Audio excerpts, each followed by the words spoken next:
기도합나이다. 아멘.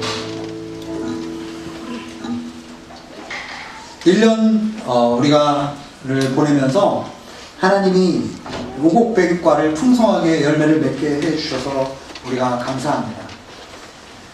함께 나눌 수 있는 가족들이 있어서 감사하고, 또 우리가 타지에 나와서 이렇게 아부다비 땅에서 살아가고 있지만 삶의 현장에서 하루하루를 열심히 살아갈 수 있도록 인도해 주시고 우리 모두를 지켜주심에 감사를 드립니다. 사실은 추수감사 주일이 되면 우리 삶 가운데 감사해야 될 제목이 굉장히 많은 것 같습니다. 오늘 우리가 읽은 하박국의 말씀을 보면 하박국의 감사의 고백을 우리가 볼 수가 있습니다. 17절, 3장 17절에 보면 무화과 나무에 싹이 트지 않고 포도나무에 열매가 없고 올리브나무에 수확할 것이 없고 밭은 먹을 것을 생산하지 못하고 우리의 양떼가 없고 외양간에 소가 없을지라도 나는 여호와로 인해서 기뻐할 것이다.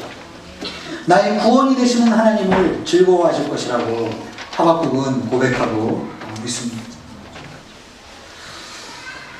더 놀라운 것은 16절에 보면 하박국에게 뱃속이 뒤틀리고 입술이 떨리고 뼈가 썩어 들어가고 다리가 후들거릴 정도로 굉장히 힘든 소식이 지금 하박국에게 들리고 있다는 거예요. 그것은 무엇인가? 마치 우리나라의 주변의 강대국들이 선전포고를 하고 우리나라가 지금 이틀 안에 그들의 공격에 의해서 처참히 파괴가 될 것이다. 에티하드와 대한항공이 운항을 중지하고 우리는 그곳에 갈 수가 없다. 우리는 그것을 미리 알고 있다. 그렇게 생각됐을 때 우리의 마음은 어떨까요? 입술이 떨리고 뱃속이 뒤틀리고 뼛속까지 막 힘들고 다리가 후들거립니까? 지금 이 하박국 선지자가 왜 16절에 이러한 반응이 나왔을까? 바로 내 백성이 앞으로 내 백성에게 닥칠 그 재앙의 소식을 알고 있기 때문입니다.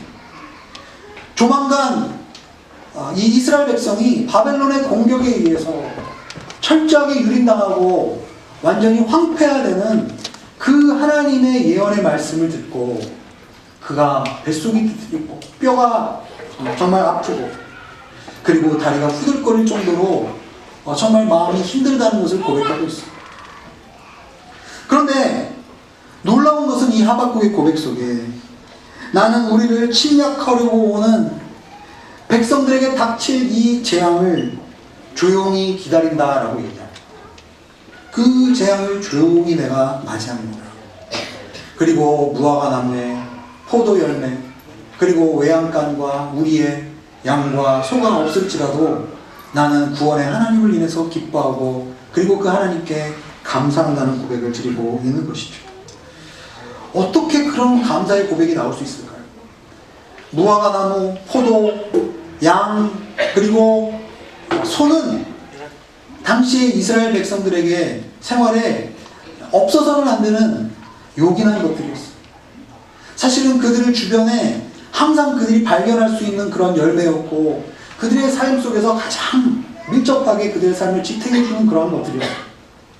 그런데 지금 하박국은 남편의 월급 봉투가 없어도 쌀통에 쌀이 없어도 냉장고에 김치가 없어도 나는 여호와의 은혜에 즐거워하고 기뻐할 수 있다라고 지금 고백하는 것입니다.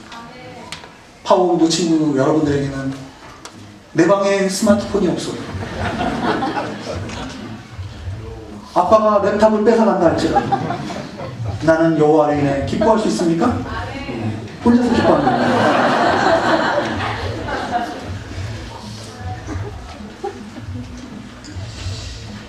하박국 1장을 우리가 살펴보면 하박국은 하나님께 화가 나 있어요. 하박국 1장에 두 가지의 질문을 여호와께 드리고 있습니다. 당시 이스라엘에는 요시아라는 왕이 있었습니다. 이스라엘의 역사 가운데 계속 악한 왕들, 우상을 숭배하는 왕들이 역사에 출현하면서 이스라엘의 운명은 지금 멸망으로 지금 그 길을 걸어가고 있습니다. 그러다가 어느 날 혜성같이 등장한 왕이 요시야 왕이었어요. 그는 우상을 찍어버리고 이스라엘을 개혁하고 그리고 많은 하나님의 임재와 회복을 구하는 사람들에게는 참 혜성과 같이 나타난 그러한 영적 지도자가 나타났습니다. 그런데 이 요시야의 개혁이 완성에 미치지도 못하다 요시야는 애국과의 전쟁에서 허망하게 목숨을 잃어버리고 맙니다. 그리고 그 뒤를 이어서 애굽에서 세운 여호야김이라는 왕이 역사의 정면에 등장합니다. 그는 그 전에 있었던 선대 왕들처럼 하나님 앞에 부정을 저지르고 악을 행하고 결국은 타락의 길로 이스라엘을 끌고 가는 그러한 왕이었습니다. 그래서 지금 1장 2절과 3절에 보면 하박국 선지자는 왜 주님께서 내가 그렇게 부르짖고 구하고 하나님께 이 나라를 회복시켜 주십시오, 이 땅을 고쳐 주십시오라고 기도했는데도 하나님은 응답하지 않으십니까? 3절에 보면 왜 불의를, 왜 죄악을 그냥 쳐다보십니까? 파괴와 폭력이 우리 앞에 있습니다. 갈등이 있고 싸움이 그치질 않습니다. 왜 하나님 침묵하십니까? 이렇게 하나님께 첫 번째 질문을 던지고 있습니다. 1장 5절 이후에 보면 하나님의 답변이 바로 나옵니다. 하나님이 바벨론이라는 한 민족을, 한 국가를 일으키셔서 잔인하게 그 땅을 다 치실 것이다. 그 땅을 멸하실 것이다. 이스라엘 백성이 포로로 끌려가게 될 것이다. 그런데 두 번째로 하박국은 그 하나님의 대답에 대해서 감사합니다, 기뻐합니다 이것이 아니라 더 화가 났습니다. 1장 13절의 말씀을 한번 같이 읽어보도록 하겠습니다. 1장 13절 말씀 시작. 주의 눈은 정결해서 죄악을 보시지 못하시고 죄악을 그냥 바라보시지 못하십니다. 그런데 악한 사람이 자기보다 의로운 사람들을 파괴시키고 있는데 왜 반역자들을 조용히 바라보고만 계십니까? 하박국의 두 번째 질문은 무엇인가? 아니 어떻게 우리를 벌하시는 것은 내가 이해하겠는데, 납득하겠는데, 아니 우리보다 더 극악하고 더 불의한 바벨론 사람들의 손을 들어서 그래도 조금 바벨론보다는 부러운 우리를 치십니다. 하나님 어떻게 이 극악한 이방인들의 손에 의해서 우리 민족이 멸망할 수도 있단 말입니까? 이것은 너무 불공평하고 이것은 너무 정말 이치에 맞지 않는 것이 아닙니까? 라고 물어보고 있습니다. 하박국 2장 1절에 보면 하박국은 망대에 내가 들어가서 하나님이 앞으로 어떻게 하실 것인지 제가 지켜보겠습니다 이렇게 얘기합니다. 요나서 4장에도 보면 요나가 심판을 외친 다음에 니느웨 성 밖에 나와서 자리를 잡고 딱 앉아서 팔짱을 딱 꼬고, 성경에 그런 말은 없지만 어떻게 하시는지 한번 봅시다. 하나님이 어떻게 하시는지 한번 봅시다. 그렇게 하나님 앞에 자신의 주장을 막 주장한 다음에 하나님, 나의 이 정당한 주장에 하나님 어떻게 반응하시겠습니까? 이렇게 우리는 혹시 얼굴에는 거룩한 표정으로 막 이렇게 하지만 속에서는 우리가 그렇게 혹시 하나님께 외치고 있는 적은 없었습니까? 하박국 2장 3절과 4절, 이제 하나님이 드디어 우리에게 그러한 하박국에 대해서 말씀을 하시고 있습니다. 같이 한번 읽어보도록 하겠습니다. 시작.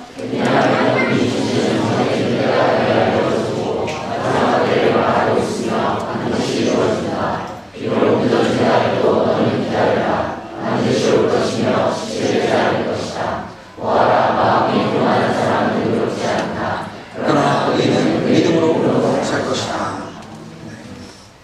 여기서 묵시라는 말은 하나님의 계시, 하나님이 감춰져 있던 것을 우리에게 나타내신다는 그런 뜻입니다. 여러분, 하나님은 당신이 어떤 것을 원하시고 어떠한 것을 하시고자 하는지 그분의 뜻을 우리에게 알려주시는 줄로 믿습니다. 때로는 우리는 영문을 모르고 이유를 모른 채 고난을 당할 때가 있습니다. 그래서 고난이 일어나면 이것이 누구의 잘못인가? 혹시 나의 잘못인가? 아니면 우리 가족 중에 잘못한 사람이 있는가? 아니면 이 세상의 타락과 멸망 때문에 내가 간접적으로 그 타락과 연관이 있는 것인가? 우리는 무엇이 문제인가를 먼저 찾으려고 합니다. 우리는 늘 인과응보의 관점에서 이 세상의 일을 바라보고 판단하려고 합니다. 삶에서 조금이라도 어려움이 생기면 무엇이 잘못됐는가, 누구의 잘못인가, 이것을 먼저 항상 생각해 보고는 합니다. 그런데 오늘 말씀의 주님은 우리에게 반드시 묵시를 알려주신다라고 말씀하고 계십니다. 그리고 그 하나님의 묵시는 마지막 때를 향해서 말하고 있다라고 얘기하고 있어요. 하나님은 한꺼번에 모든 것을 다 말씀하시지 않으십니다. 하나님이 우리에 대해서 한꺼번에 모든 걸 다 지금 말씀하신다면 우리는 감당할 수 없을 겁니다. 여러분, 하나님께서 김태환 목사에 대한 모든 것을 이 시간에 여러분에게 다 말씀하신다면 여러분 감당하실 수 있으시겠어요? 그러나 하나님은 마지막 때까지 분명히 하나님의 뜻이 다 알려지게 되어 있고, 그리고 중요한 것은 그분의 말씀이 하나도 남김없이 다 이루어지게 될 것이라고 약속하고 계십니다. 그리고 하나님은 교만한 자는 자신을 높이고 마음이 부패하고 타락하지만 오직 의인은 믿음으로 말미암아 살 것이라고 말씀하고 계십니다. 오직 의인은 신실하심으로 말미암아 살 것이다. 여기서 나오는 믿음이라는 단어는 우리가 원어를 보면 신실하다, 성실하다, 정직하다, 이러한 모든 것을 합쳐놓은 그런 개념. 여러분, 영어에 인테그리티라는 단어가 있습니다. 인테그리티라는 단어를 우리는 우리나라 단어로, 우리나라 개념에 딱 맞는 게 없어요. 그래서 이 인테그리티를 우리가 번역할 때 성실이라고 얘기하기도 하고, 정직이라고 얘기하기도 하고, 투명하기도 얘기하기도 합니다. 오직 의인은 정직함으로 살아간다. 오직 의인은 신실함으로 살아간다. 오직 의인은 믿음으로 살아간다라고 지금 이야기하고 있습니다. 악인들은 교만하고 스스로를 높이고 분명 하나님 앞에 정죄를 받게 되어 있지만 오직 의인은 신실함으로, 정직함으로, 믿음으로 하나님 앞에 나아간다고 말씀하고 계신 것입니다. 하박국 2장 이후에 보면 하나님이 이 세상을 어떻게 철저하게 심판하실지에 대해서 정말 리얼하게 우리에게 보여주십니다. 탐욕과 폭력으로 이 세상을 움직였던 그 바벨론은 자신들의 그 폭력과 그 탐욕 때문에 결국 나중에 다른 국가들에 의해서, 다른 민족에 의해서 역시 그들도 정죄를 받게 되고 타락하게 될 것입니다. 그리고 이 세상에 있는 모든 민족들과 모든 존재들은 하나님의 그 공의의 심판 앞에 결국 벌거벗은 것처럼 드러나서 심판을 면하지 못하게 될 것입니다. 그리고 14절에 보면 물이 바다를 덮음같이 여호와의 영광을 아는 지식이 온 땅에 가득하게 될 것이다. 할렐루야. 네. 여러분, 우리가 찬송할 때 물이 바다 덮음같이 여호와의 영광이 뭐 찬양하지 않습니까? 우리는 그걸 선교하는 그 하나님을 향한 찬양이라고 우리가 알고 있는데, 사실은 하나님의 공의의 심판이 물이 바다를 덮음같이 하나님의 영광을 아는 지식이 온 땅에 가득하게 될 것이라는 겁니다. 어느 누구도, 이 세상의 어떠한 존재도 하나님의 심판과 하나님의 그 다스리심의 손길 아래 피할 자가 없다라고 지금 말씀하고 있는 것입니다. 이러한 하나님의 심판과 하나님의 그 엄중한 그러한 심판 앞에 우리는 왜 성실하심으로, 왜 신실함으로 살아가야 합니까? 우리가 가끔 이런 얘기합니다. 그래도 조금이라도 정직하게 살면 나중에 재앙이 오면 그래도 좀 우리가 빨리 빠져나가지 않겠어요? 그래서 좀 정직하게 살아가면 그래도 나중에 조금 유익 있지 않겠어요? 뭐 이렇게 이야기하는 경우들이 있습니다. 여러분, 성실이라는 단어는 구약에서 제일 중요하게 여기는 두 가지 단어와 밀접하게 연결이 되어 있습니다. 구약의 선지서를 이해하는 데 있어서 가장 키가 되는 두 가지의 개념은 인애와 그리고 공의입니다. 미가서 3장 8절에 보면 사람아, 하나님께서 주께서 선한 것이 무엇인지를 너에게 보이셨나니 여호와께서 너에게 구하시는 것은 오직 정의를 행하며 인자를 사랑하며 겸손히 내 하나님과 함께 걸어가는 것이 아니겠느냐, 이렇게 말씀하고 있어요. 여러분, 이 성실한 사람은 바로 하나님의 인애와 공의를 이 땅 가운데 실천하는 사람이 성실한 사람이라는 거예요. 인내는 우리 안에, 내면 안에 우리가 하나님의 은혜와 하나님의 사랑과 하나님의 용서가 없이는 살아갈 수 없는 존재임을, 가난한 존재임을 인식하고 그 하나님의 사랑이 우리 마음 가운데 채워지는 내적인 상태를 인내라고 얘기합니다. 그리고 공의는 그 하나님의 인내를 받은 사람이 하나님 앞에 감사하여서 자발적으로 사회에 소외되고 그리고 죄악이 많고 이러한 사람들에 대해서 하나님께 받은 그 사랑을 돌려주며 그들을 섬기며 그들을 받아주며 품어주는 그 외적으로 드러나는 태도를 공의라고 얘기합니다. 성실이라는 것은 무엇인가? 우리가 받은 그 하나님의 은혜가 지속적으로 우리 안에서 우리 타인을 향한 그 섬김과 사랑의 모습으로, 즉 겉과 속이 다르지 않을 때, 주님의 주신 그 은혜가 우리의 삶 속에서 흘러넘칠 때 그 사람은 성실하다, 그 사람의 내면과 그 사람의 겉에 드러나는 모습이 일치되어 있다. 그럴 때 우리는 성실하게, 오직 의인은 성실하게 믿음으로 신실하게 살아간다라고 말씀하고 있는 거예요. 때로는 우리가 교회 봉사를 할 때 겉으로는 기뻐하면서 이렇게 봉사를, 근데 속으로는 그래 네가 저렇게 언제까지 나 혼자 하는지 내버려둔지 한번 봐라. 그죠? 속으로는 복수와 그리고 막 미움과 이것으로 가득 차 있는데 겉모양은, 겉으로는 봉사하는 모습. 우리가 어떻게 그 고난과 역경과 어려움 속에서 하나님 앞에 오직 의인은 믿음으로 말미암아 살 수 있을 것이라고 고백하는 것입니다. 로마서 1장 17절 보면 바울은 이렇게 얘기했습니다. 복음에는 하나님의 의가 계시되어서 믿음으로 믿음에 이르게 한다. 기록되기를 오직 의인은 믿음으로 말미암아 살 것이다 라고 한 것과 같다. 바울 사도는 로마서를 이야기하면서 하박국 선지자의 오직 의인은 믿음으로 살 것이라는 것을 인용해서 이야기하고 있습니다. 여러분, 우리는 하나님 앞에 죽을 수밖에 없는 존재들입니다. 그런데 우리에게 복된 소식이 왔어요. 하나님께서 독생자 예수 그리스도를 이 땅에 보내주셨습니다. 그를 믿는 자는 멸망치 않고 영생을 얻게 하셨습니다. 그리고 그 하나님의 의가 나타났는데 그 하나님의 의는 바벨론과 아수르 사람들에게는 멸망의 의요 심판의 의였습니다. 인과응보로 살아가는 사람들에게는 하나님의 그 완벽한 의가 오히려 자기 자신을 죽이는 의로 남았습니다. 그러나 예수 그리스도 안에 있는 자들은 결코 정죄함이 없습니다. 하나님 안에서 인애와 공의를 경험한 자들은 그 의가 나를 구원하기 위해서 예수 그리스도께서 나에게 주신 구원을 향한 의라는 것을 알게 됩니다. 예수님께서 나를 용서하시기 위해서 십자가에서 죄와 죽음의 문제를 해결하셨기 때문에 그 예수님의 은혜 때문에 우리에게 선물로 주어지는 의라는 것을 우리가 깨닫게 되는 것이죠. 그래서 우리는 하나님 앞에 자비와 인애와 긍휼을 구하면서 그런 하나님의 죄의 용서와 하나님의 그 죄사함을 실제로 경험하면 우리는 그 하나님의 사랑을 사람들에게 흘려보내고 용서를 실천하고 그리고 공의의 삶을 살아가게 되는 것입니다. 성경은 이것을 성실하다, 신실하다, 마음과 행동이 일치된다, 그리고 그것을 믿음의 삶을 살아가는 것이라고 이야기하고 있는 것입니다. 하박국 3장 2절의 말씀을 같이 한번 읽어보겠습니다. 하박국 3장 2절 시작.